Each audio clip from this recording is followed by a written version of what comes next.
Many of the Buddha's teachings begin with generosity.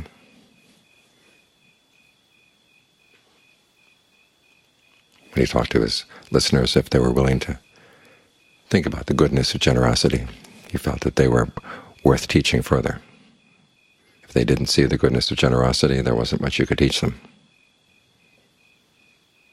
It's in that quality of being willing to give. That's so much of the practice of the Dharma lies. And so it's something to be celebrated. Every year when they, as they say in Thai, Tang Ong Gatin, which means to set up the Gatina, there's usually some chanting and celebration, like we did just now,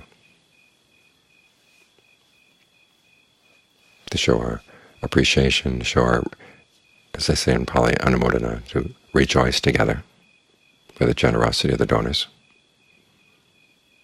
And because this is a harmonious Gatina, as I say, when everybody gets to be a donor, we're celebrating our own generosity as well. It's a good thing to celebrate, because there's so little of it in the world. It seems like everyone is getting more and more grasping and possessive and just selfish all the time.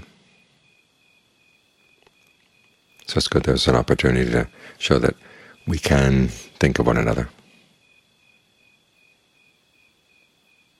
and go out of our way for one another. That becomes the foundation for everything else that we do when we practice.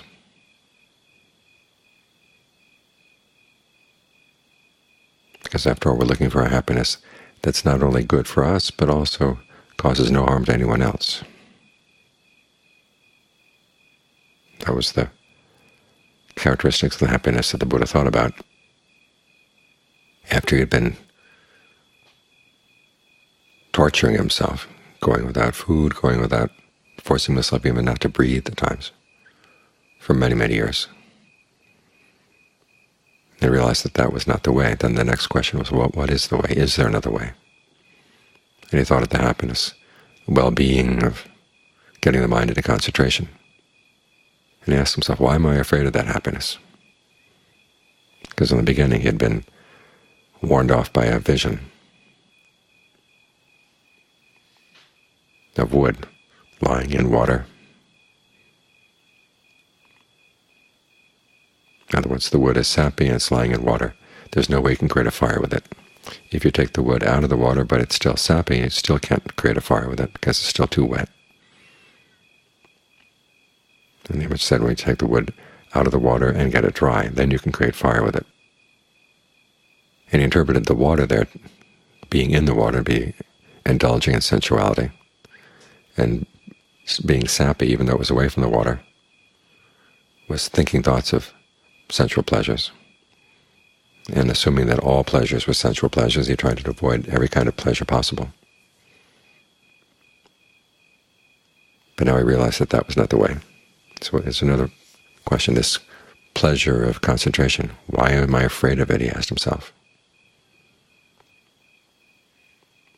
After all, it is harmless and blameless. In other words, it causes no harm to anybody. He realized there's nothing to be afraid of. So he realized then, of course, that he had to strengthen his body. He had weakened it so much. So to be strong enough to do the concentration. But that's the important quality of the happiness we're searching for, is something that harms nobody. There's no way you can blame it. And it doesn't harm you either. It's not the kind of pleasure that makes you intoxicated. It actually clarifies the mind, so you can see more clearly what's going on inside.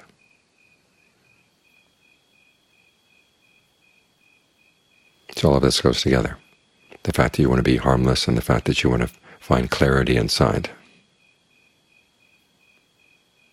Those two concepts are connected.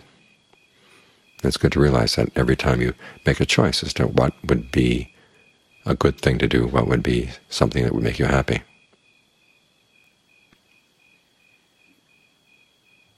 always keep that question in mind.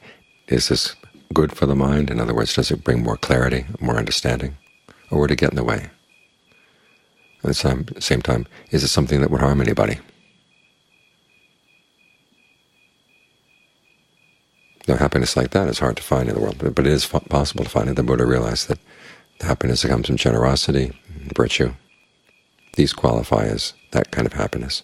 But above all, the happiness that comes from meditation, getting the mind to settle down and be still, so it can see itself clearly, and then understand where inside it is still causing itself unnecessary suffering, unnecessary stress, unnecessary disturbance.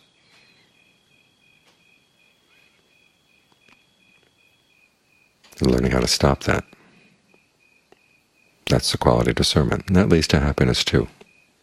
Sometimes we tend to forget that. We associate the pleasure with the concentration. And then the discernment seems a little bit more cold and analytical.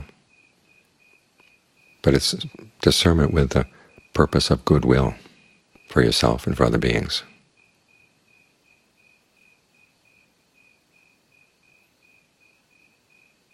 So we apply the categories of discernment. We look at things in terms of the Four Noble Truths. Again, that's for the sake of putting an end to suffering.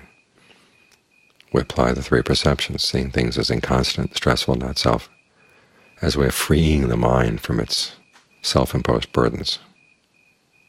As Buddha says, let go what is not yours. That will be for your long-term welfare and happiness.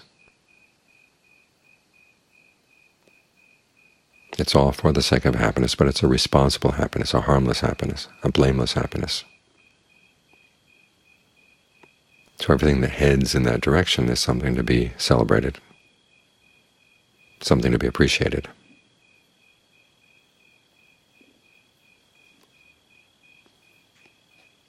Appreciate it in others so that we can appreciate it in ourselves. Because so much of our lives is based around seeing someone else do something and thinking that might be good. That might be a good way to find happiness. My mother tells a story that when I was about 3 or 4 years old, she was washing dishes in the kitchen and she heard this little voice outside. It was my voice saying, "I think I do that."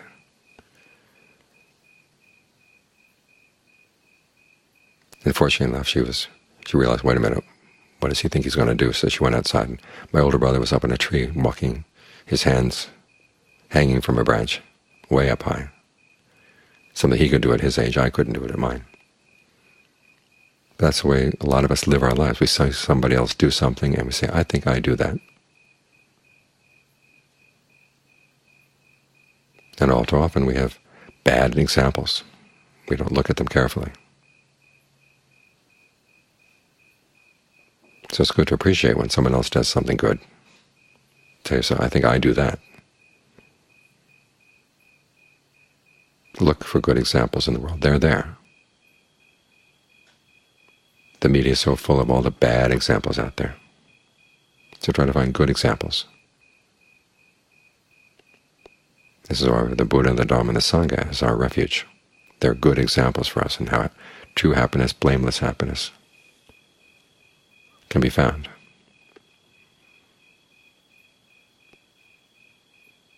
We look at their example and we see other people who follow it. It's good to appreciate that too.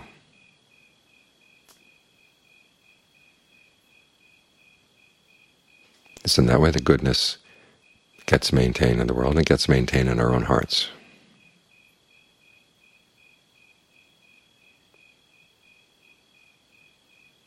So remember, as we practice meditation, it's not simply a matter of practicing a particular technique. It's the quality of the heart that you bring to it, a generous heart, a heart of goodwill, a heart that's based on the desire to be harmless, but also a heart that's looking for security.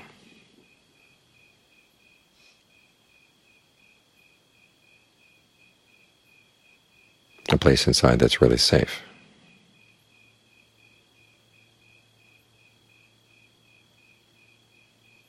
These are the attitudes that we should bring to the technique, so it's not just a mechanical technique.